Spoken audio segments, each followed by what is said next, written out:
కోరుచున్నాము తండ్రి, ఆమేన్. ఉదయకాలం మనం చదువుకున్న ఈ ప్రధానమైనటువంటి రక్షణ శాస్త్రం హెడ్డింగ్ ఉందండి.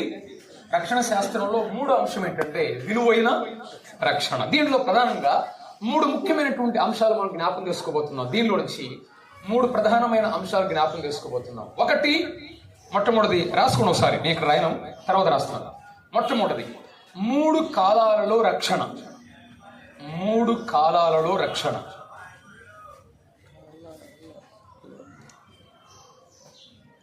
రెండు, రక్షణ విధానం. రక్షణ విధానం. మూడు, రక్షణ విలువ.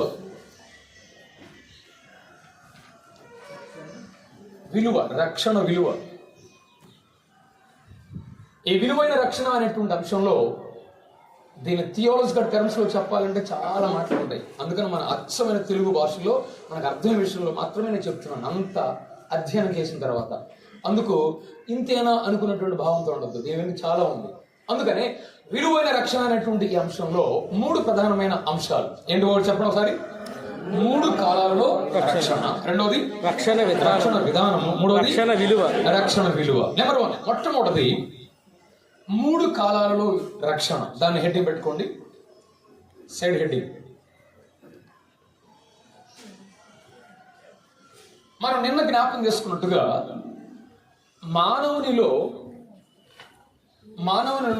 మూడు భాగాలు ఉన్నాయి కదా, చూసామా?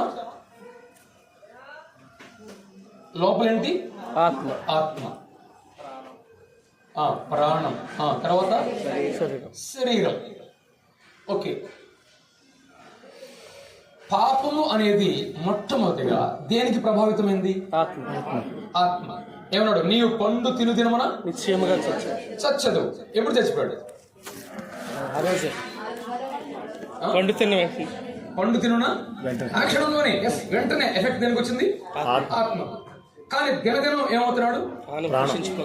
తన ప్రాణం క్షీణించిపోతా ఉంది. ఒక రోజు వచ్చింది, 930వ సంవత్సరం వచ్చింది, ఏమయ్యాడు? చనిపోయాడు. అప్పుడు దేనికి ఎఫెక్ట్? శరీరానికి.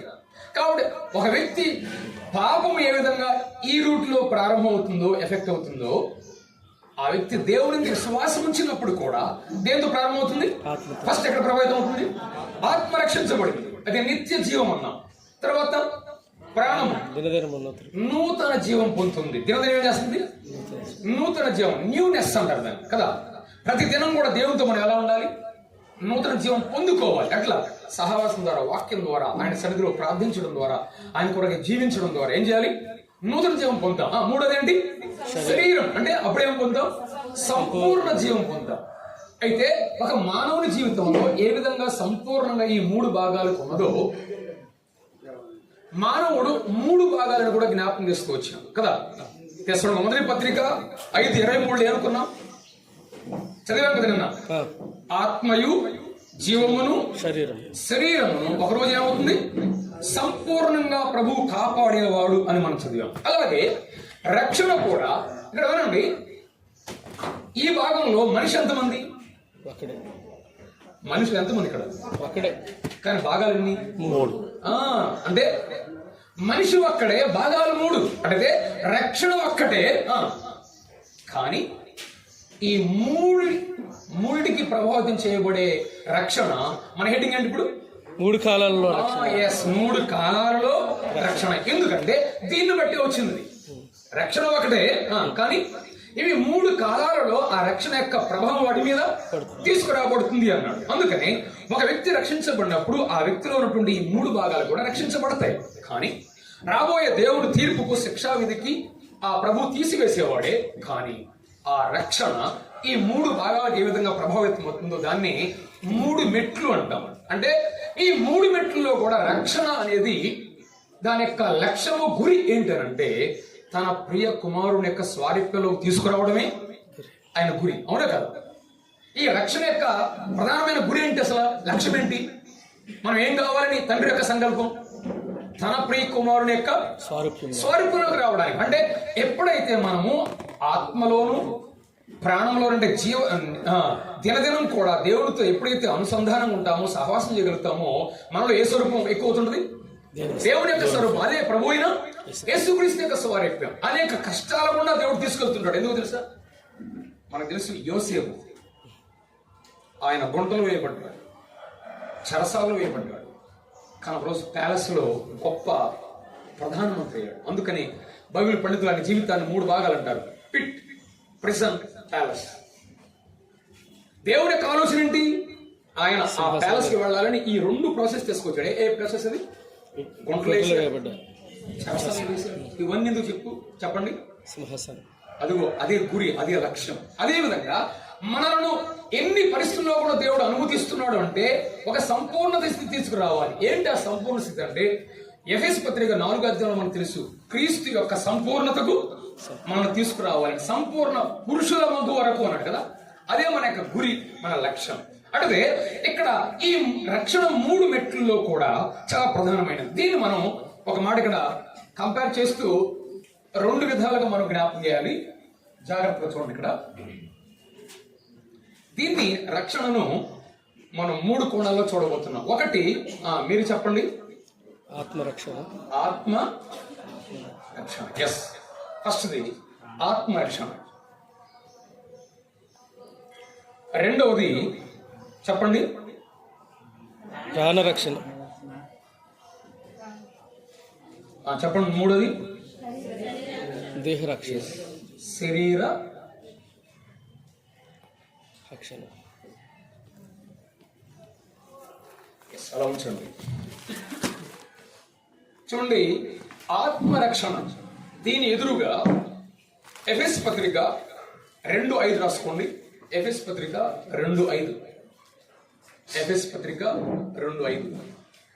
లేని వాళ్ళు కూడా చేసేయండి నోట్స్. నాకు 5 మెంబర్స్ చూపించారు.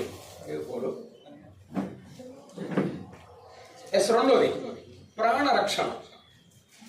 కొరింథీ మొదటి పత్రిక 1:18. ప్రాణరక్షణ. కొరింథీ మొదటి పత్రిక 1:18. మూడోది శరీర రక్షణ. దానికి ఎదురుగా రోమా పత్రిక 13:11. 13వ అధ్యాయము 11వ వచనం. ఇవన్నీ రెఫరెన్స్ మీరు ఇప్పుడు చూడండి, అవసరం లేదు. మొట్టమొదటిగా చూడండి, ఆత్మరక్షణ. ఇప్పుడు ఏమండి ఒకసారి, ఆత్మరక్షణ అనేది ఒకసారి ప్రభువునందు మన శ్వాసం ఉంచినప్పుడు ఇదేమైంది? ఆత్మ రక్షించబడిందా, రక్షించబడబోతుందా? ఎప్పుడైతే ప్రభువునందు శ్వాసం ఉంచామో వెంటనే జరిగినటువంటి కార్యం ఏంటి? ఇది పాస్ట్ టెన్స్ లో ఉంది. మనం ఏం హెడ్డింగ్ పెట్టుకున్నాం? 3 కాలాలలో రక్షణ. అంటే ఇదే కాలంలో ఉంది, పాస్ట్ టెన్స్ లో ఉంది, అంతే కదా. ప్రభు నుండి శ్వాసం ఉంచినప్పుడు వెంటనే ఏమైంది? ఆత్మ రక్షించబడింది. అప్పుడు ఇందాక చెప్పుకున్నాం మనం, ఆదాము తినడం వెంటనే ఏ విధంగా చచ్చిపోయాడో, తన ఆత్మకు ప్రభావితమైందో పాపం, అదే వ్యక్తి ప్రభు నుండి శ్వాసం ఉంచినప్పుడు మొట్టమొదటిగా ప్రభావితం ఏది అనుకున్నాం? ఆత్మ. ఒక వ్యక్తి ప్రభు నుండి శ్వాసించి తీర్మానం చేసినప్పుడు ఆత్మ రక్షించబడుతుంది. దాన్ని మనం ఇప్పుడు ఎఫెసు పత్రిక 2:5లో ఏం చదువుకున్నాం మనం? 2:5 చదవండి సార్ ఆ పదం. ఇప్పుడు చదవండి.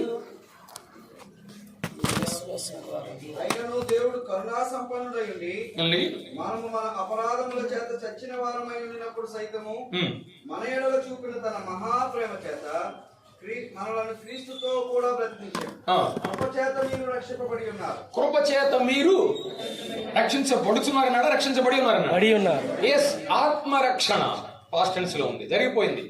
మనం రక్షించబడి ఉన్నాము అని స్పష్టంగా జ్ఞాపకం చేసుకుంటూ వచ్చాడు. అంటే ఇక్కడ వినాలి, ఇక్కడ ఆత్మరక్షణ అనేది భూతకాల రక్షణ, అంటే గతంలో జరిగిపోయింది.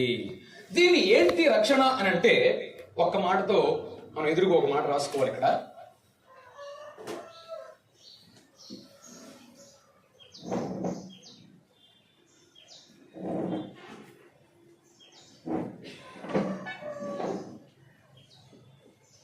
పాపపు శిక్షణ. దేని నుండి రక్షణ? పాపపు శిక్ష తప్పింది ఇక్కడ. The penalty of sin. Penalty of sin. ఒకసారి ప్రభువునందు మన విశ్వాసం ఉంచినప్పుడు, అందుకని రోమపత్రిక 8:1, కాబట్టి క్రీస్తు యేసునందున్న వారికి ఇప్పుడు ఏ శిక్షా విధి లేదు. అదే పాపపు శిక్ష లేదు. ఒకసారి ప్రభువునందు రక్షించబడినప్పుడు ఆత్మరక్షణ అంటే పాపపు శిక్ష నుండి మనం రక్షించబడ్డాం. అదే ఆయన విమోచన కార్యం జరిగింది. రాబోయే నిత్య నరకం నుండి మనం తప్పించబడ్డాం, మనం రక్షించబడ్డాం. పాప శిక్ష మన మీద నేనే లేదు. యేసు ప్రభు వారు పాపాత్మురాలి స్త్రీతో మాట్లాడుతూ ఉన్నాడు, నీ విశ్వాసమే నిన్ను స్వస్థపరిచిన అన్నాడా? పాపాత్మురాలకు స్వస్థ కావాలా? ఆ పదం కదా స్వస్థ. అనారోగ్యంతో వచ్చిన వ్యక్తితో ప్రభు చెప్పింది ఆ విషయం. వారు ఇక్కడేం చెప్పాడు? నీ విశ్వాసమే నిన్ను రక్షించిననే పదం అక్కడ. ఒకవేళ ప్రభు అనొచ్చు అక్కడ, అమ్మా ఎంత కన్నీళ్లు గార్చేవే, నీ కన్నీళ్లు నిన్ను రక్షించిన అనొచ్చా? అనకూడదు. కానీ ప్రభు వారు ఏమన్నాడు? విశ్వాసం. కన్నీళ్లు కాదు ఇక్కడ. కొన్నిసార్లు పాపాన్ని గురించి కన్నీళ్లు ఎన్నైనా గార్చొచ్చు. కొంతమంది ఏడ్చేలా ప్రార్థన చేస్తుంటారు, కేకలేస్తుంటారు. అది రక్షణ సూచన కాదు. అది ఏం కావాలి రక్షించబడాలంటే? విశ్వాసం. విశ్వాసము. ప్రభు వెంటనన్నాడు, ఆమె కన్నీళ్లు కార్చింది ప్రభు వాళ్ళ దగ్గర, కానీ ఆమెలో ఏముంది? విశ్వాసం ఉంది కనుక ప్రభు అన్నాడు, నీ విశ్వాసమే నిన్ను రక్షించాను. సమాధానం కలదానవై ఆమె రక్షించబడింది. అంటే పాపం శిక్ష తొలగించబడింది. నెంబర్ 2, రెండోది చెప్పండి. ప్రాణరక్షణ. నేను తర్వాత దీని వివరంగా ఎక్కడ జ్ఞాపం చేయడానికి నేను త్వరగా వెళ్తున్నాను. రెండోది ప్రాణరక్షణ. ప్రాణరక్షణ అంటే యేసు ప్రభువును మనం ఎప్పుడైతే అంగీకరించామో, రక్షించబడ్డామో, మన ప్రాణానికి కూడా దినము ఆయన ఏమిస్తున్నాడని చెప్పి అందాక ఒకసారి చదవండి. రెఫరెన్స్ ఏం చెప్పుకున్నాం అక్కడ? ఏం చదివాం అక్కడ? కొరింథీ మొదటి పత్రిక 1:18 ఏమన్నాడు? సిలువను గూర్చిన వార్త నశించుచున్న వారికి వెరితనము గాని రక్షించబడుచున్న మనకు ఏంటంట? రక్షింపబడుచున్న మనకు. రక్షించబడిన మనకన్నాడా? రక్షించబడుచున్న మనకన్నాడా? అందుకనే ఎప్పుడు కూడా మనం కాలాలు ఎప్పుడు కూడా బిబ్లికల్. ఈ రోజు ప్రపంచంలో బైబిల్ను కానీ దేవునికి సంకల్పాన్ని కానీ అపార్థం చేసుకోవడానికి ప్రధానమైన కారణం ఏంటంటే, ఈ టెన్సెస్ లో ఉన్న వాళ్ళందరూ సెన్సెస్ పనిచేయదు. ఏంటి ఈ టెన్స్ ఎప్పుడు చూడాలి? మన బైబిల్లో ఏ కాలంలో చెప్పబడింది. అందుకనే సిస్టమాటిక్ థియాలజీలో 66 గ్రంథాలలో ఒక అంశం గురించి ఏం చెప్పబడిందో చేసే స్టడీని ఏమంటారు? Systematic study. కాబట్టి మనం కాలానుగుణంగా కాకుండా మనకి ఇష్టం వచ్చినట్టు ఏదో ఒక చిన్న వచనం తీసుకొని చెప్పామంటే అంతా గలిబిలి అవుతుంది. అందుకని రక్షణ గురించి ప్రాణరక్షణ అనగా it is a daily process. అంటే నూతన జీవాన్ని మనం పొందుకుంటున్నాము. అంటే ఆయన స్వారూప్యంలోకి మనం పోతూ ఉండగా మనకి దినదినం కూడా మన ప్రాణ రక్షణ. అందుకని రోమపత్రిక 12:2 చదవండి త్వరగా. రోమపత్రిక 12:2 మీరు ఈ లోక మర్యాదను అనుసరింపగా ఉత్తమమును అనుకూలమును సంపూర్ణమునైన దేవుని చిత్తమేదో పరీక్షించి తెలుసుకున్నట్లు మీ మనస్సు మారి నూతన ఒకటి వలన. చూసారా? మీ మనస్సు మారి ఏం కావాలంట? దినదిన మనం నూతనం కావాలి. Newness every day. అంటే ఆయన చిత్తాన్ని ఎప్పటికప్పుడు తెలుసుకుంటా ఉంటే మనం ఏమవుతుంటాం? మన మనస్సు మారుతూ ఉండాలి. మన ఆత్మ మారింది అక్కడ. ఇక్కడ మన మనస్సు ఆయన చిత్తానికి అనుగుణంగా దినదినము మనం ఖచ్చితంగా ప్రాణరక్షణ అనగా డైలీ ప్రాసెస్ లో దేవుడు మనను అనేక విధాలుగా ఆయన తీసుకెళ్తూ ఉంటాడు. మనం కూడా ఆయన చిత్తానికి మనం సహకరించాలి. ఆయన చిత్తాన్ని మనం ఎరగాలి. మనం కూడా నూతనంగా మారాలి. అంటే మన వైపు నుండి కూడా కొంత చర్య ఉందా లేదా? దీనిలో మాత్రం మన వైపు నుండి ఏం లేదు. దేనిలో? ఆత్మరక్షణ విషయంలో ఆయన మాత్రమే చేసిన కార్యం. ఎందుకు? అంగీకరించాడు ఆయన. కానీ ఇక్కడ మాత్రం ఎవరి పని ఉంది? దానికి ఒక రెఫరెన్స్ చదవండి. ఫిలిప్పీ పత్రిక 2:12. ఫిలిప్పీ పత్రిక 2:12 కాగా నా ప్రియులారా మీరెల్లప్పుడూ విధేయులై ఉన్న ప్రకారము నా ఎదుట ఉన్నప్పుడు మాత్రమే గాక మరీ ఎక్కువగా నేను మీతో లేని ఈ కాలమందును భయముతోను వనకతోను మీ సొంత రక్షణను కొనసాగించుకోండి. ఏంటంట? సొంత రక్షణ. ఈ రక్షణకి ఏం పేరు పెట్టాడు పౌలు గారట? సొంత రక్షణ. దేని గురించి? ఈ మూడిట్లో దేని గురించి? అది ఇది అదేమవుతుంది? సొంత రక్షణ. అంటే దాంట్లో బాధ్యత మనకు ఉందా లేదా? ఎస్. డైలీ జీవితంలో మనలను మనము కాపాడుకుంటూ బలపరచబడుకుంటూ ఉండాలి. సపోజ్ యేసు ప్రభువు వారే ఉన్నాడు, నేను ఈ లోకానికి ఎందుకు వచ్చానన్నాడు? జీవమును కలుగు చేయుటకును అది సమృద్ధిగా కలుగు చేయుటకును వచ్చి అన్నాడు. ఎందుకు వచ్చాడు ఆయన? జీవం కలుగు చేసేవాడు అంత మాత్రమే కాదు, సమృద్ధి అయిన జీవం. ఎప్పుడు కలుగుతుంది సమృద్ధి అయిన జీవం? రక్షించబడ్డాం, జీవం పొందాం, కానీ ఆ జీవం ఏం కావాలంట? సమృద్ధిగా ఉండాలి. అంటే చూడండి, ఆయన ఏమన్నాడు? నా ద్వారా ఎవడైనా లోపల ప్రవేశించిన అన్నారు కదా. అంటే ఒక వ్యక్తి రక్షించబడాలంటే ముందు ఆయన ద్వారా ప్రవేశించాలి, అది జీవం. కానీ ఆ జీవం సమృద్ధిగా కావాలంటే ఏం చేయాలి తెలుసా? వాడు లోపలికి వచ్చుచు బయటికి వెళ్ళొచ్చు. అక్కడే ఉన్న సమృద్ధి. అంటే అది మన ప్రాసెస్, అది మనం చేయాల్సిన పని. ఆయన జీవంలో చేసేవాడు అంటే ఆయన ద్వారా లోపల ప్రవేశిస్తే జీవం పొందుతాం, అది ఆత్మరక్షణ. కానీ అనుదినం ప్రాణరక్షణ ఏంటంటే ఆయనతో మనం ఉండాలి, లోపలికి పోవాలి, బయటకు రావాలి. లోపలికి పోవడం అంటే ఏంటి? దేవునితో సహవాసం, ఆరాధన. రెండోది బయటికి పోవడం అంటే ఏంటి? సాక్ష్యం. ఒకటి ఆరాధన, ఒకటి సాక్ష్యం. ఒకటి దేవునితో సంబంధం, సహవాసం. రెండోది లోకంతో ప్రభువు కొరకై సాక్ష్యం ఇవ్వడం. ఈ రెండు ఎప్పుడైతే ఉంటాయో మన ఆధ్యాత్మిక జీవితంలో ఏం పొందుతాం? సమృద్ధి అయిన జీవం. ఈ రెండు ప్రాసెస్ ఎప్పుడైతే ఉండదో ఒక వ్యక్తి ఆత్మరక్షణ పొందాడు. కానీ దినదినం ఏం పొందుకోవట్లేదు చాలా మంది. వాడు రక్షించబడ్డారు అనుకోవడమే కానీ వాళ్ళల్లో కొన్నిసార్లు జీవమే కనపడదు. ఎందుకు? ఆరాధన విషయంలో అలక్ష్యం. అదే సమయంలో దేవుని కోసం సాక్ష్యం ఇవ్వాలంటే కూడా వారి జీవితంలో సరైన జీవితం కనపడలేదు. అందుకే ప్రభు అన్నాడు, ఎవడైనాను నా ద్వారా లోపల ప్రవేశించినలా వాడు లోపలికి వచ్చుచు బయటికి వచ్చుచు పోవచ్చు మేత మేచుండును అన్నాడు. మేత మేసేవాడు జీవంతో ఉంటాడా? మేత మేయనోడు ఉంటాడా? చెప్పండి. మేత మేయాలి కదా. అందుకే ఎప్పుడు కూడా మన దేవుడు ఎవరంటే, రక్షణ అంటే దాంట్లో పోషణ కూడా ఉంది కదా.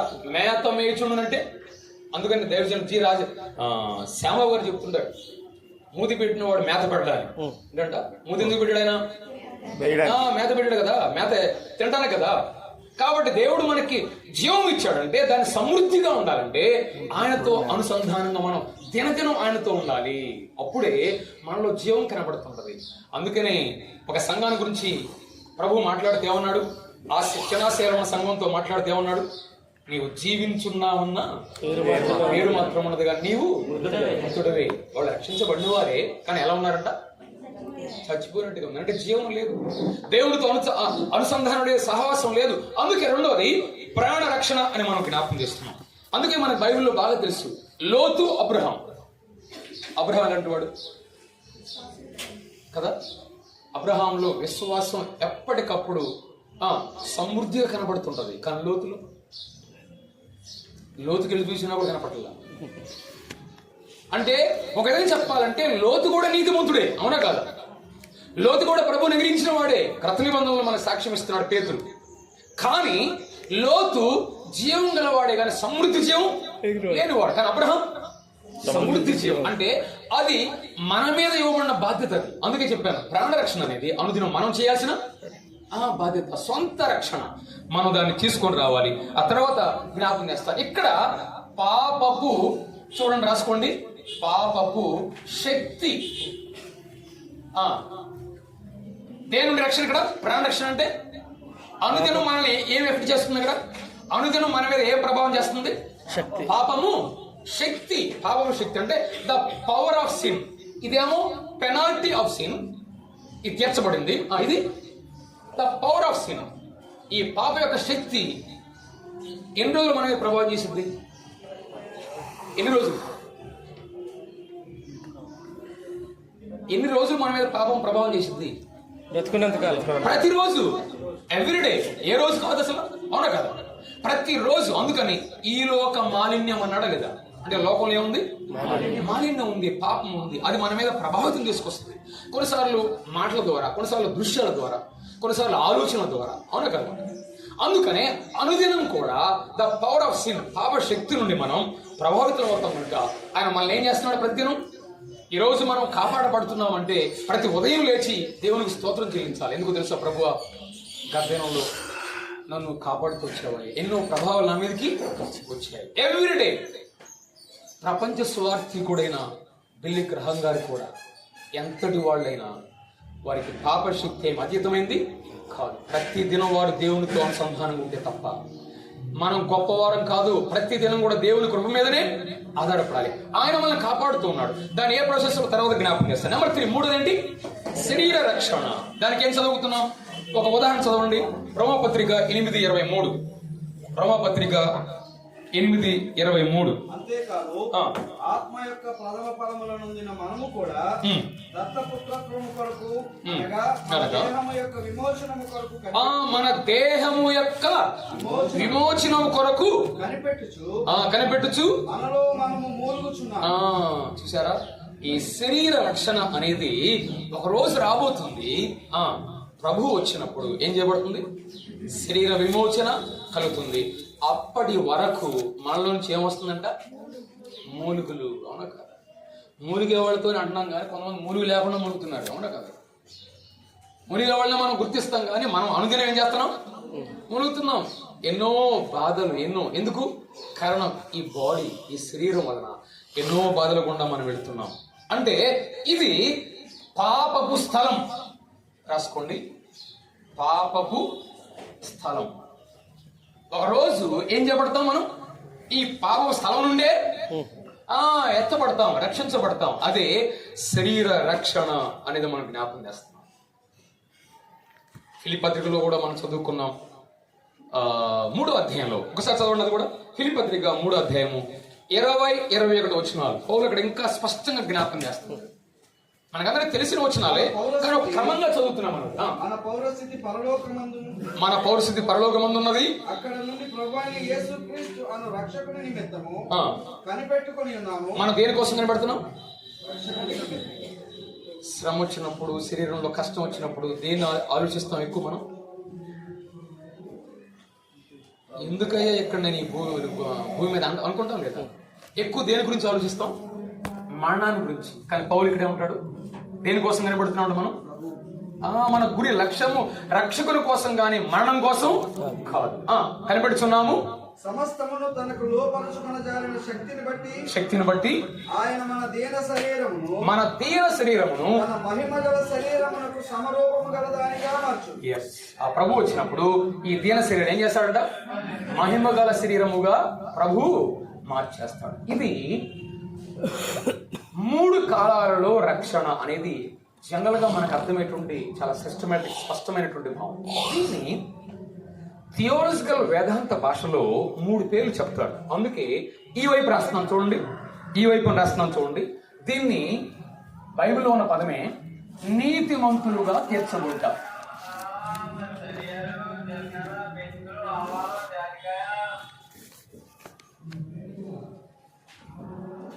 దీన్ని ఏమంటారంటే ఇంగ్లీష్ లో జస్టిఫికేషన్ ఏమంటారు? నీతిమంతులుగా తీర్చబడుట. దీనే ఆత్మరక్షణ అంటే ఏంటది? నీతిమంతులుగా తీర్చబడుట అనేటువంటి భావం.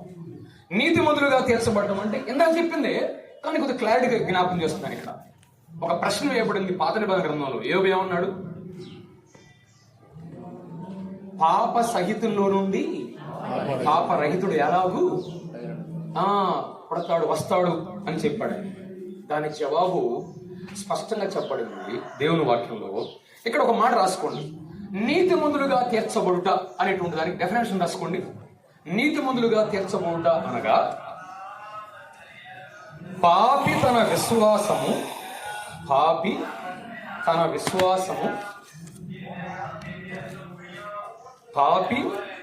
విశ్వాసము క్రీస్తు చేసిన శిలువ కార్యముపై ఉంచినప్పుడు,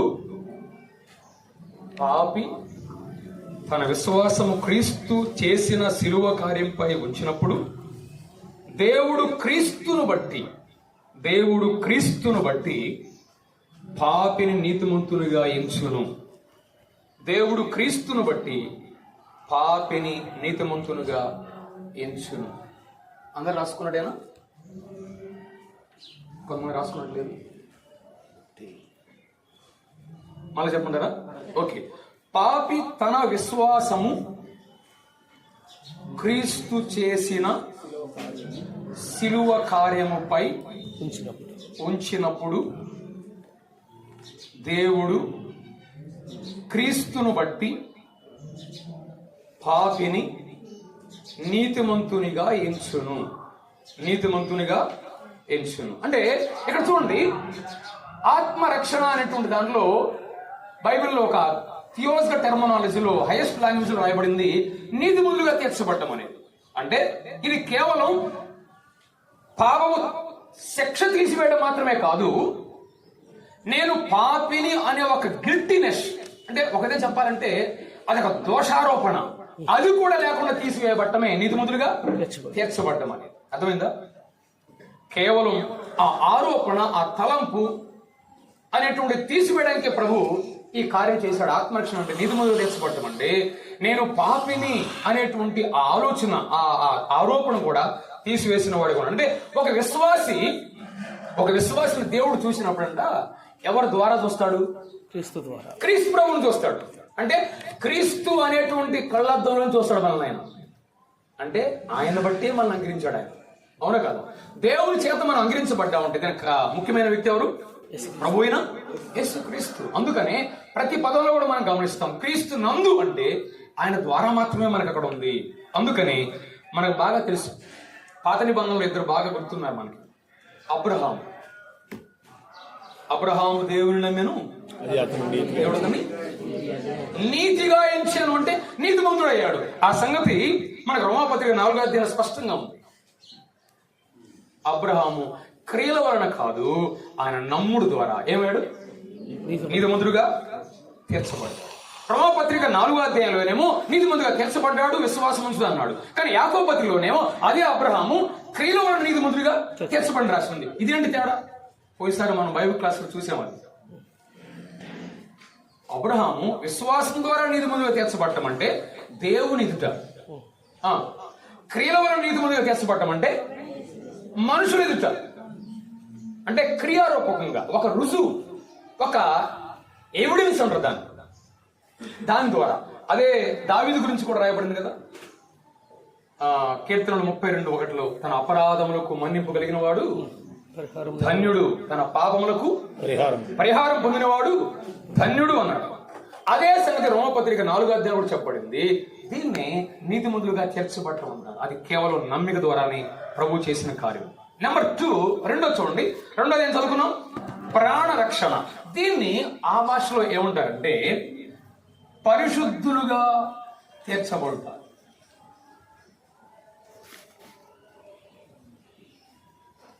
లేక పరిశుద్ధులుగా ఉండుట.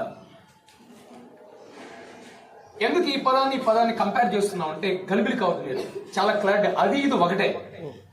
మన బైబిల్ ఎక్కువ పదాలు ఇలాంటివి వస్తుంటాయి. అందుకని మనకి క్రమంగా మనకి చక్కగా నేర్చుకోవడానికి ఏంటంటే ప్రాణ రక్షణ అంటే అనుదినం, అంటే పరిశుద్ధులుగా ఉండుట అనేటువంటిది అనుదినం చేసేటువంటిది. దీనికి కూడా డెఫినేషన్ రాసుకోండి, నిర్వచనం. పరిశుద్ధులుగా ఉండుట అంటే అర్థం ఏంటో జ్ఞాపకం చేస్తున్నాం.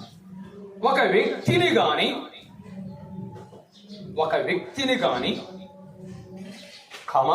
వస్తువును గాని దేవుడు తన ఉపయోగం కొరకు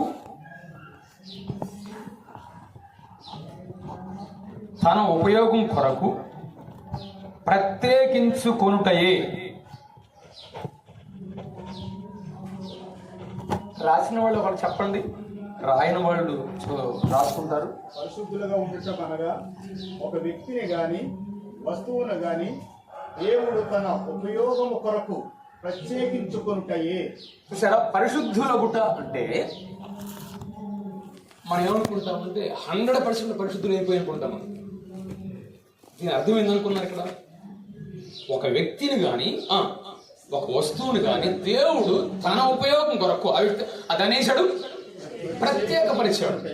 ఇప్పుడు సపోజ్ దీన్ని మనం మాట్లాడడానికి మాత్రమే ఉపయోగించాలి. ఇంకా వేరే దానికి ఉపయోగిస్తే అది ఏమవుతున్నట్టు? దాని దేవుని లెక్క ప్రకారం అపవిత్రమైనట్టు. ఇప్పుడు సపోజ్ ఫోన్ దేనికోసం ఉపయోగించాలి? మనం మాట్లాడడానికి. కానీ దాన్ని వేరే ఉద్దేశంతో వాడామనుకోండి, ఏమవుతాం? పాడవడమే. అది పాడవడం కాదు, మనం పాడవుతాం. అవునా కదా? అంటే దేవుడు ఒక పాత్రను గాని, వ్యక్తిని గాని, వస్తువును గాని తన ఉపయోగం కొరకు ప్రత్యేకించడమే బైబిల్లో పరిశుద్ధులుగా ఉండుట అంటే అర్థం ఏంటంటే ప్రత్యేకించబడ్డాం. మనం ఏం చేయబడ్డాం? ప్రత్యేకించబడ్డాం. కానీ 100% పరిశుద్ధులుగా మనం పూర్తిగా తీర్చబడలేదు. అది ఇక్కడ భూమి మీద సాధ్యం కాదు. మనం ప్రత్యేకించబడిన వారు. అందుకనే ప్రతి విషయాల్లో ఏం చెప్తుంటాం మనం? పాపం విషయంలో, అపవిత్రమైన దాని విషయంలో ఏం చేయబడ్డాం? మనం ప్రత్యేకించబడినవారు, మనం ప్రత్యేకంగా ఉన్నవారు. అదే దేవుడు ఈ పదంలో మనకు జ్ఞాపకం చేసేది ఇక్కడ వినండి. అందుకని పాత నిబంధనలో కూడా, కొత్త నిబంధనలో కూడా చాలా స్థలాల్లో మనం ఒక మాట చదువుతాం ఎక్కువగా. ఏంటంటే దేవుడు ఆదికాండం 2వ అధ్యాయంలో 7వ దినాన్ని ఏం చేశాడు? పరిశుద్ధపరిచాడు. పరిశుద్ధపరచడం అంటే ఏంది? ఎస్, దాని మీనింగ్ అది. పరిశుద్ధపరిచాడంటే ఆ రోజు అంత పరిశుద్ధంగా ఉండదని కాదు. దేవుడు అది దాన్ని ప్రత్యేకపరిచాడు. ఆయన ఆలోచన కొరకు దాన్ని ప్రత్యేకపరిచాడు. అందుకే అది హాలిడే. అదే నిర్గమకాండంలో చాలాసార్లు అక్కడ బయలుపించేటువంటి పశువుల్ని గాని, వస్తువుల్ని గాని వాటిని ఏమంటారు? ప్రతిష్ఠించబడిన వస్తువులు. అంటే అర్థం ఏంటి? అవి ప్రత్యేకించబడ్డాయి. ఇప్పుడు ఆదివారం రొట్టె, ద్రాక్షారసం. అదే ద్రాక్షారసం షాపులో ఉంటే అది కామన్. అది కానీ ఎప్పుడైతే ఇక్కడ తీసుకురాబడిందో, ఎప్పుడైతే మన స్తోత్రం చెల్లిస్తామో ఏమైతున్నది? ప్రత్యేకించబడింది. ఇంట్లో మనం తయారు చేస్తాం కొన్నిసారి రొట్టె, అది వేరు. కానీ ఇక్కడ తీసుకొచ్చిన తర్వాత స్తోత్రం చెల్లించిన తర్వాత ఏమవుతున్నది? ఎందుకు? దేవుడు ఒక ఉపయోగం కొరకు దాన్ని వేసాడు, ప్రత్యేకపరిచాడు. అంతేగాని దీని ఒక చాలా జాగ్రత్తగా ఉండాలి, అది చేయాలి అనేటువంటిది కాదు. ఆ ఉద్దేశం నెరవేర్చినప్పుడే అది పవిత్రపరచబడుతుంది. అంటే దేవుడు మనల్ని పరిశుద్ధులుగా చేశాడు అంటే అర్థం ఏంటి? ఇక్కడ ప్రత్యేకపరిచాడు. కానీ ఆ భాషలో ఇక్కడ ఒక మాట మాత్రం మనం చూడాలి. ఇక్కడ పరిశుద్ధపరచబోట అనేటువంటి దాంట్లో బైబిల్ భాషలో ఇప్పటి వరకు కూడా చాలా సార్లు మనం మిస్అండర్స్టాండ్ చేసుకున్నాం. పరిశుద్ధత అనేటువంటిది ముఖ్యంగా మనం గమనించాలంటే ఈ పరిశుద్ధత అనేటువంటిది 3 దశల్లో ఉంటది. జాగ్రత్త చూడండి. ఇక్కడ 3 దశల్లో ఉంటది. ఒకటి చదవండి. ఒకళ్ళు కొరింథీ మొదటి పత్రిక 1వ అధ్యాయము 2వ వచనం. కొరింథీలోనున్న దేవుని సంఘమునకు అనగా క్రీస్తు యేసునందు పరిశుద్ధ పరచబడిన వారై. వినండి. పరిశుద్ధపరచబడిన వారై. That is first stage. పరిశుద్ధులుగా ఉండుటకు. ఇదేంటి? మళ్ళీ ఇంకేంది? పరిశుద్ధపరచబడ్డాం కదా, మళ్ళీ ఇంకేంటంట? పరిశుద్ధులుగా ఉండాలి. ఇదేంటి? ఆవిడ పరిశుద్ధపరచబడిన తర్వాత మళ్ళీ పరిశుద్ధులుగా ఉండటం ఏంటి? ఎస్, అదే చూడండి. మొట్టమొదటిది ఏంటంటే పొజిషనల్ శాంక్టిఫికేషన్ అంటారు. అంటే స్థానభరితమైన పరిశుద్ధత. ఏంటి? ఫస్ట్ ఏంటి? స్థానభరితమైన పరిశుద్ధత. అంటే పరిశుద్ధులమైన అనగా ప్రత్యేకించబడ్డాం. ఉదాహరణకి మా ఇంట్లో 20 ఏళ్ల కొడుకున్నాడు, 2 ఏళ్ల కొడుకున్నాడు. ఇద్దరెవరు నాకు? ఇద్దరు కొడుకులే. కానీ ఒకడు చిన్నోడు. ఇదేంటి? ఇద్దరు కొడుకులే గాని స్థితిని బట్టి ఒకటి చిన్నాడు, ఒకటి పెద్దవాడు. అంటే చూడండి, ఇక్కడ ఒక స్థానాన్ని బట్టి అయితే ఇద్దరు కొడుకులే, కానీ వారి స్థితిగతులను చూస్తే తేడా ఉంది. అంటే మనందరం స్థానాన్ని బట్టి ఎవరు? పరిశుద్ధులం. కానీ స్థితిగతుల్లోకి వచ్చేసరికి 2వ స్టేజ్, దాన్ని మనం చూడబోతున్నాం. ఇక్కడ ఏంటంటే రెండోది చూడండి. రెండోది ఏంటంటే దీన్ని ఇప్పుడు చదివారు. 2వ పదం చదివారు. 2వ పదం పరిశుద్ధులుగా ఉండుటకు. దాన్ని ఏమంటారంటే అభివృద్ధితో కూడిన పరిశుద్ధత. దీన్ని ఇంగ్లీష్ లో ప్రోగ్రెసివ్ శాంక్టిఫికేషన్ అంటారు. ప్రోగ్రెసివ్ శాంక్టిఫికేషన్ అనగా అభివృద్ధితో కూడిన పరిశుద్ధత. అందుకని ఒకే వచనంలో 2 స్టేజెస్ ఉన్నాయి. ఇక్కడ ఏమన్నాడు? పరిశుద్ధులుగా ఉండుటకును, పరిశుద్ధపరచబడిన వారై పరిశుద్ధులుగా ఉండుటకు అనగా.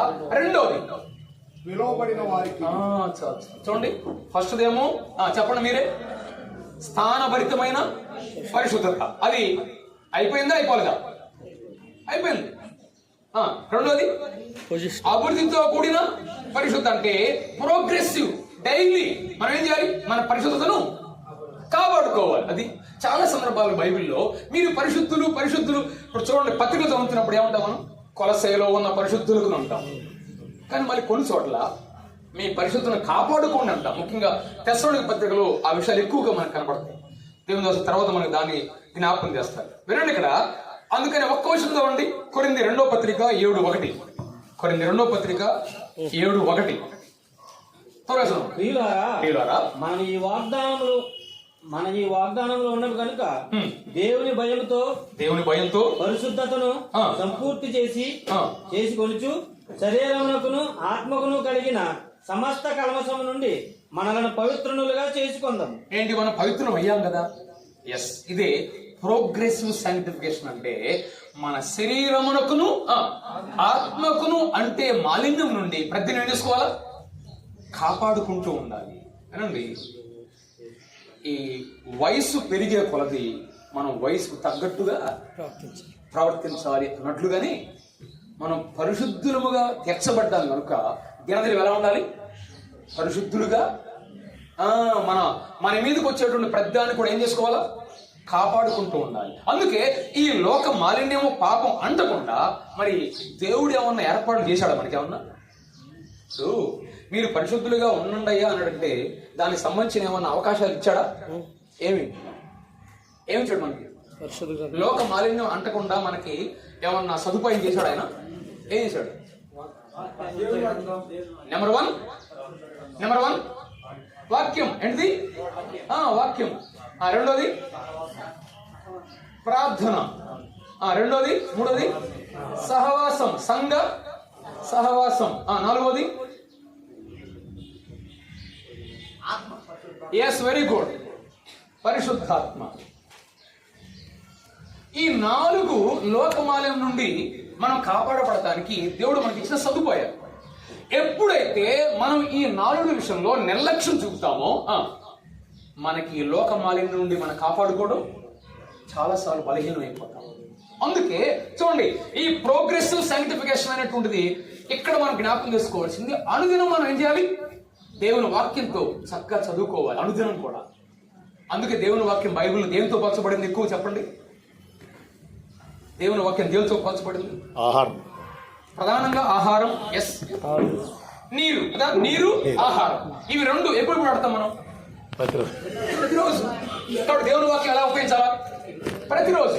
ఈ లోకమాలయం నుండి మనం కాపాడుకోవాలంటే, మన అభివృద్ధితో కూడినటువంటి పరిశుద్ధులను కాపాడుకోవాలంటే ఏం చేయాలి? దేవుని వాక్యం. రెండోది ప్రార్థన. మూడోది సంఘ సహవాసం. నాలుగోది మనలో ఉన్న పరిశుద్ధాత్మ యొక్క నడిపింపుకు అప్పగించుకోవాలి. ఏ ఆత్మకి? అక్కడే ఉంది పాఠం.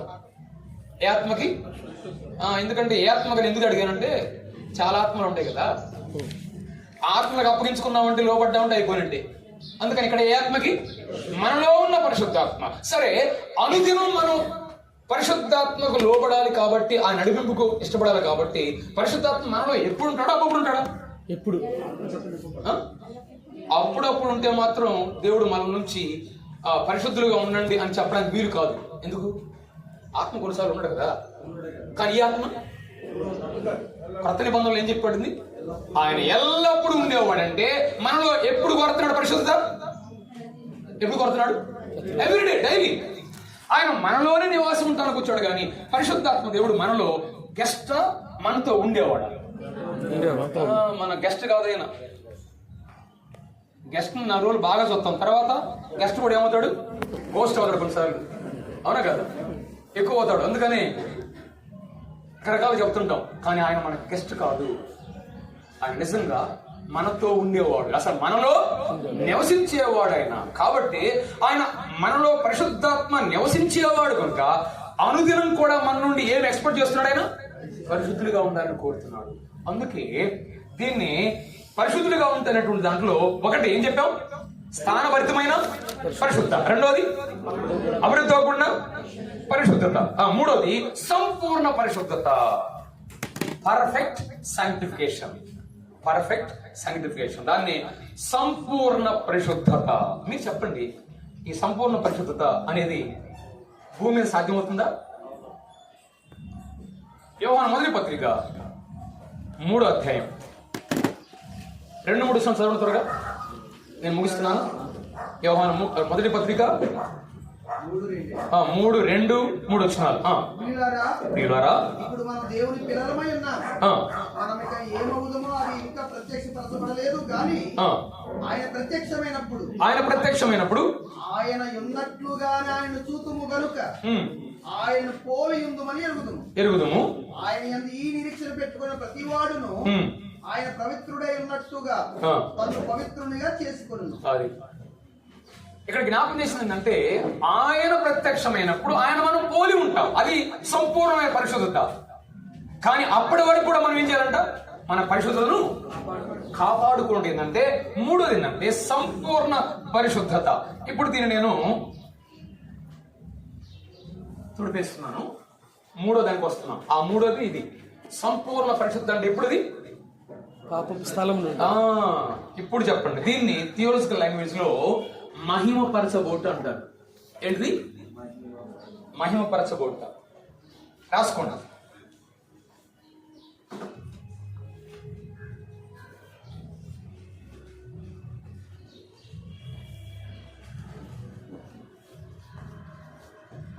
ఇంగ్లీష్ భాషలో గ్లోరిఫికేషన్, ఇదేమో జస్టిఫికేషన్, దీన్ని ఏమన్నారు? శాంక్టిఫికేషన్, దీన్ని గ్లోరిఫికేషన్. తెలుగులో నీతి ముందుగా తీర్చబోట జస్టిఫికేషన్, పరిశుద్ధులుగా ఉండుట శాంక్టిఫికేషన్. శాంక్టిఫికేషన్ లో 3 స్టేజ్ చెప్పాం మనం కదా. ఇది మనకి డైలీ ఇప్పుడు జరుగుతున్నటువంటి ప్రాసెస్ లో మనం ఉన్నాం. ఒక రోజు ఒక స్టేజ్కి వెళ్ళిపోబోతున్నాం. ఏంటది? మహింపరచబోట, గ్లోరిఫికేషన్, అనగా సంపూర్ణ పరిశుద్ధతకు అప్పుడే మనం వెళతాం. రోమపత్రిక 8వ అధ్యాయం 30 వచ్చింది చదవండి. రోమపత్రిక 8వ అధ్యాయం 30 వచ్చింది. మరియు ఎవరిని ముందుగా నిర్ణయించెనో వారిని పిలిచెను, ఎవరిని పిలిచెనో వారిని నీతిమంతులుగా తీర్చెను, ఎవరిని నీతిమంతులుగా తీర్చెనో వారిని మహిమపరిచెను. వారిని మహిమపరిచెను. ఇదే లాస్ట్ స్టేజ్. శరీర రక్షణ. ఎప్పుడైతే శరీర విమోచన కలుగుతుందో పాప స్థలం నుండి మనం ఏమవుతాం? సంపూర్ణ పరిశుద్ధిలోకి వెళ్ళిపోతాం. అంటే భూమి మీద సంపూర్ణ పరిశుద్ధి అనేది సాధ్యం కాదు శరీరం ఉన్నంత కాలం. కానీ ఒక రోజు ప్రభు యొక్క సంకల్పం ఏంటంటే, ఆయన నిత్య సంకల్పంలో మన మీద ఆలోచన ఏంటంటే, we will be one day glorified, మహిమపరచబడతాము. అదే కొరగా రోమపత్రిక 8:30లో మనం చదివాం. దీన్ని మహిమపరచబోట అనేటువంటి దానికి డెఫినేషన్ రాసుకోండి. ఈ రెండుకి రాసాం ఆల్రెడీ. ఇప్పుడు దీనికి రాయండి. మహిమపరచబోట అనగా విశ్వాసులు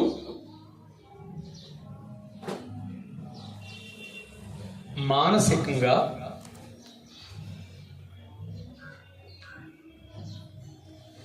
శారీరకంగా, ఆత్మీయంగా పరిపూర్ణ స్థాయికి రావడమే. విశ్వాసులు మానసికంగా, శారీరకంగా, ఆత్మీయంగా పరిపూర్ణ స్థాయికి రావడమే. రాసుకున్న వాళ్ళు ఒకటి చెప్పండి. ఇంకొకళ్ళు. మహిమపరచబడుట అనగా విశ్వాసులు మానసికంగా, శారీరకంగా, ఆత్మీయంగా పరిపూర్ణ స్థాయికి రావడమే. ఇది మహిమపరచబడటం అనేటువంటి స్టేజ్ గా మనం చూడవచ్చు. దీన్ని బట్టి రక్షణలోని చివరి స్థాయికి వచ్చేసాం. ఏంటది? ఏమన్నా దాన్ని మనం సంపూర్ణ స్థాయి అనగా మహిమపరచబడటం అనేది ఎప్పుడైతే 3 స్టేజెస్ లో 3 పార్ట్స్ లో ఆయన యొక్క రక్షణ సంకల్పం సంపూర్ణం చేయబడుతుంది. ఈ శరీరం ఎప్పుడైతే విమోచించబడుతుందో పాప స్థలం నుంచి ఏమవుతాం మనం? మహిమపరచబడతాం. ఈ పాప శరీరం పోయిందా? పోలను కదా. దీన శరీరమును తీసివేసి ఏం చేస్తాడైనా? మహిమ గల శరీరముగా, సమరూపం గల మహిమ గల శరీరంగా ప్రభు ఆయన మారుస్తాడు. అంటే మహిమపరచబట్టులో ప్రధానంగా ఏం జరుగుతుందంటే, అసలు మన శరీరము లేకపోతే మనమే ప్రభువుని పోలి ఉంటాం. ఆయన వలే మనం ఉంటాం. మనం అది మహిమ గల శరీరం. నెంబర్ 2, 2వ పార్ట్ త్వరగా వెళ్దాం చూడండి. ఇది ఫస్ట్ ఏమనుకున్నాం మనం? 2 మాటలు చెప్పి నేను ముగిస్తాను. 3 చెప్పాను కదా స్టార్టింగ్. 3 కాలాల్లో రక్షణ ఒకటి. అదైపోయింది. ఇప్పుడే రక్షణ విధానము. రక్షణ విధానం చాలా సింపుల్ చెప్తాను, జాగ్రత్తగా. రక్షణ విధానం హెడ్డింగ్ పెట్టుకోండి. సెకండ్, దీన్ని మెథడ్ ఆఫ్ సాల్వేషన్ అంటారు. దీన్ని అంటే రక్షణ విధానం. వినండి, ఇక్కడ ఒక్క మాట మీరు రాసుకున్న తర్వాత ఒక మాట వినాలి. రక్షణ విధానం అంటే మనం రక్షించబడే విధానం కాదు, ఆయన రక్షించే విధానం. అర్థమైందా? క్లారిఫికేషన్ ఏంటి? మనం రక్షించబడే విధానం కాదు, ఆయన రక్షించే విధానం. బైబిల్లో చూడండి, ధర్మశాస్త్రానికి ముందు గాని, ధర్మశాస్త్ర కాలంలో గాని, ధర్మశాస్త్ర తరువాత గాని కూడా రక్షణ అనేది ఒకే విధంగా ఉంది. చాలా అద్భుతమైనటువంటి ఒక మాట మనం గ్రహించాలి.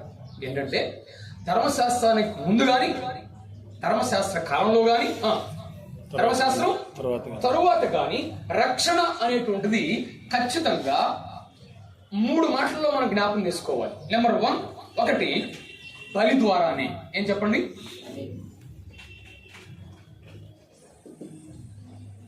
ధర్మశాస్త్రానికి ముందు అదే, ధర్మశాస్త్ర కాలంలో కూడా అదే, ధర్మశాస్త్ర తర్వాత కూడా అదే. 2, ఒక వ్యక్తి ద్వారా.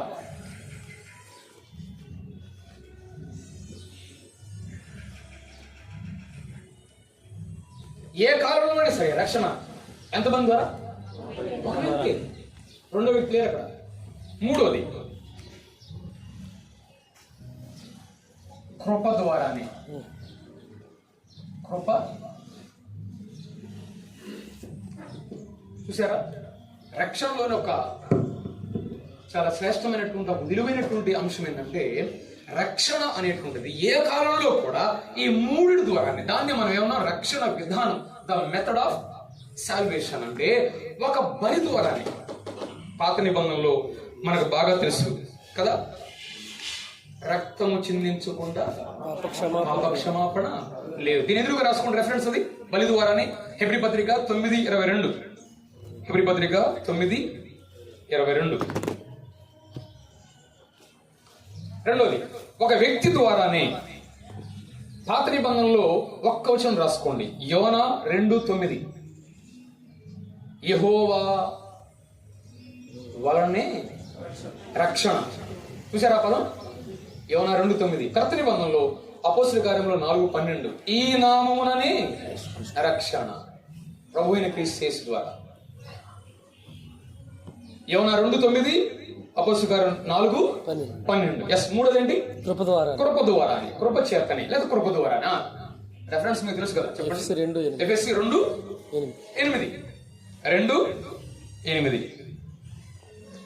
తీతు 2:11 కూడా రాసుకోండి. తీతు 2:11. ఆ కృప ఒక పాపిని కేవలం విశ్వాసం ద్వారానే రక్షకుని దగ్గర తీసుకొచ్చింది. నెంబర్ 3, 3వది.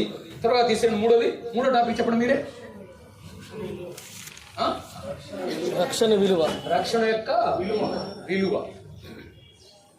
రక్షణ యొక్క విలువ సింపుల్ చెప్పాలంటే వినండి జాగ్రత్తగా. ఆ హెడ్డింగ్ రాస్తున్న తర్వాత వినండి. రక్షణ యొక్క విలువ, ఈ సృష్టి కార్యాన్ని చేయాలంటే దేవుడు ఏం చేశాడు? ఏం ఉపయోగించాడు దేవుడు? మాట. తన మాట, బై వర్డ్. కానీ రక్షణ కార్యం చేయాలంటే తన ప్రాణమే ఇచ్చాడు. చూసారా? సృష్టి కార్యము దేవుని చేతి కార్యాలు కనపడతా ఉన్నాయి. 8వ కీర్తన 3-4 చరణాలు ఏం రాసింది?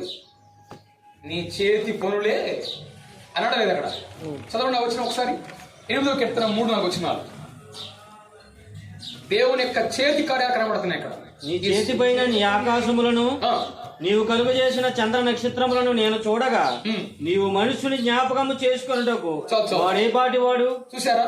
ఈ సృష్టిలో ఏం కనబడుతున్నాయి? దేవుని యొక్క చేతి కార్యాలు కనబడుతున్నాయి. అనగా ఒక విధంగా చెప్పాలంటే సింపుల్ గా, బై హిస్ బ్రీత్ ఈ సమస్తం కలిగింది. కానీ రక్షణ కార్యం జరగాలంటే బై హిస్ బ్లడ్, తన రక్తము ద్వారా ఆయన తన రక్షణ కార్యం చేశాడు. దీన్ని బట్టి రక్షణ ఏంటిది? విలువైన. ఎంతటి విశాలమైన విశ్వాన్ని నువ్వు చూసినప్పుడు ఆశ్చర్యపోతుంటావు. అసలు మనం అర్థమే కాదు విశ్వం యొక్క పరిస్థితులు. అర్థమవుతాయా? నేటికి సైంటిస్టు పరిశోధిస్తూనే ఉన్నారు విశ్వాన్ని. అంటే అంత విశాలమైన విశ్వం అనేది ఒక మాట చేత కలుగు చేయబడితే, కానీ రక్షణ మాత్రం తను ప్రాణమే ఇవ్వాల్సి వచ్చిందంటే, ఇంతటి విశాలమైన విశ్వం కంటే రక్షణ ఎంత గొప్పదో మనం జ్ఞాపకం చేసుకో. అందుకని ప్రకటన గ్రంథంలో 4-5 అధ్యాయాలు ఉంటాయి. ప్రకటన గ్రంథంలో 4 అధ్యాయము 5 అధ్యాయం. ఎందుకు ఈ మాట చెప్పానంటే 4 అధ్యాయంలో ఆయన సృష్టిని బట్టి అనగా సృష్టికర్తగా ఆయన ఆరాధనకు యోగ్యుడు. ప్రకటన గ్రంథం 4 అధ్యాయం జస్ట్ నోట్ చేసుకోండి అండి. ప్రకటన గ్రంథం 4 అధ్యాయంలో ఆయన సమస్తమును సృజించెను అన్నాడు. కాబట్టి అక్కడ జీవులు ఏం చేస్తున్నారు? ఆయన్ని ఆరాధిస్తున్నారు. కానీ 5వ అధ్యాయంకి వచ్చేలకే గొర్రె పిల్ల రక్తము ద్వారా వారు విమోచించబడ్డారు, కొనబడ్డారు, కనుక ఆయన వారు ఆరాధిస్తున్నారు. అనగా అది రక్తం. ప్రకటన గ్రంథం 4వ అధ్యాయము by his creation his worship.